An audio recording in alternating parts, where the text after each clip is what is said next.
आजच्या विज्ञान आणि तंत्रज्ञानाच्या युगामध्ये भोंदूबाबावर विश्वास ठेवणारे भक्त लोक कमी नाहीत। पुण्यातल्या अशाच एका भोंदूबाबाचा एक विकृत कारनामा समोर आलाय। भक्ताच्या मोबाईलमध्ये छुप्या पद्धतीने ॲप डाउनलोड करून त्यांना अश्लील कृत्य करायला लावणाऱ्या बाबाला पोलिसांनी बेड्या ठोकल्यात। पण हा बाबा नेमका कोण होता, त्यानं नेमका काय प्रताप केलाय आणि त्याचा भांडाफोड कसा झाला, पाहूयात या व्हिडिओच्या माध्यमातून।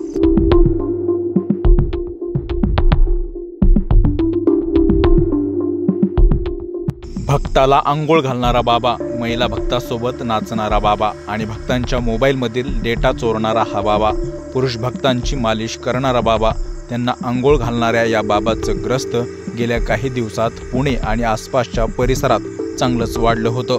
सोशल मीडियातही लाखो फॉलोअर्स झाले होते आणि बाबाच्या मठातही भक्तांची तोबा गर्दी होत होती। प्रसादचा वडील भीमराव दातीरने दिव्य साक्षात्कार झाल्याचा दावा करत हा मठ काही वर्षापूर्वी सुरू केला।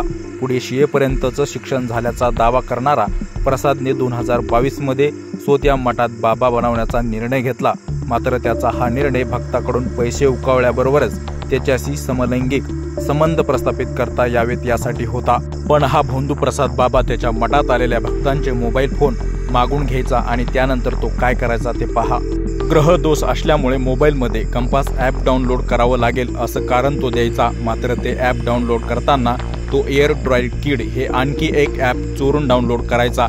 या ॲपमुळे भक्तांच्या संपूर्ण मोबाईलचा ॲक्सेस प्रसाद बाबाला मिळायचा। भक्ताच्या त्या मोबाईलमधील कॅमेऱ्यातून दिसणारी सगळी माहिती तो गोळा करायचा आणि त्याचा उपयोग भक्ताला प्रभावित करण्यासाठी करायचा। त्यामुळे आपण कुठे गेलो, कोणत्या रंगाचे कपडे घातले, ही सगळी भक्ताची माहिती बाबाला मिळायची आणि ही आंधळी भक्ती मंडळी बाबाला दिव्य साक्षात्कार झाल्याचं समजून त्याच्या भक्तीत तल्लीन व्हायची। त्यानंतर प्रसाद बाबा विश्वास संपादन केलेल्या तरुण भक्तांना सलग 2 दिवस केवळ 3 तास झोप घेण्याचा सल्ला द्यायचा। त्यानंतर त्या भक्ताला या मठात बोलावून पुढच्या आघोरी विद्येच्या क्रिया करण्यासाठी सर्व कपडे काढून फक्त शाल पांघरून झोपायला सांगायचा। सलग 2 दिवस झोप मिळाल्याने तो भक्त झोपी गेला की प्रसाद बाबा त्याच्यासोबत लैंगिक चाळे सुरू करायचा आणि तो भक्त जागा झाल्यावर तुझ्या सगळ्या समस्या माझ्याकडे घेतो आहे असं सांगत त्या भक्ताला लैंगिक संबंध ठेवायला भाग पाडायचा। पुणे जिल्ह्यातील देहू रोड भागातल्या एका 39 वर्षाच्या बांधकाम व्यावसायिकाचं या भोंदूबाबानं असंच लैंगिक शोषण केलं। सेम असाच प्रकार व्यावसायिकाच्या मेवण्यासोबतही करण्याचा प्रयत्न केला। मात्र बाबाच्या भोंदूगिरीचा महिमा व्यावसायिकाच्या मेवण्याच्या लक्षात आला आणि या बाबाचं बिन फुटलं। या दोघांनीही बाबाची तक्रार केली आणि पोलिसांनी बाबाला बेड्या ठोकल्या आहेत। या प्रसाद बाबाचे महिला भक्तांसोबत नाचताना व मठात संवाद साधतानाचे अनेक व्हिडिओ त्यांच्या सोशल मीडिया अकाउंटला दिसत आहेत। ही संख्या बरीच मोठी असण्याची शक्यता आहे। त्यामुळे पोलिसांनी अशा पीडितांना समोर येऊन तक्रार दाखल करण्याचं आव्हान केलंय। कौटुंबिक समस्यांनी ग्रासलेल्या भक्तांचं आधीचे भोंदूबाबा आगाऱ्या धुभाऱ्यांनी फसवायचे।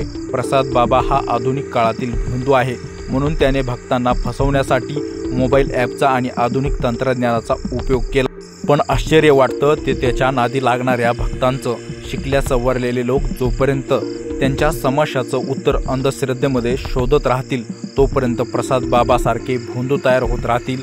या भोंदू बाबाबद्दल आपलं काय मत आहे कमेंट बॉक्समध्ये नक्की व्यक्त व्हा। असेच नवनवीन व्हिडिओ आणि ताजे अपडेट जाणून घेण्यासाठी आमच्या चॅनलला शेअर, लाईक, सबस्क्राईब नक्की करा। धन्यवाद।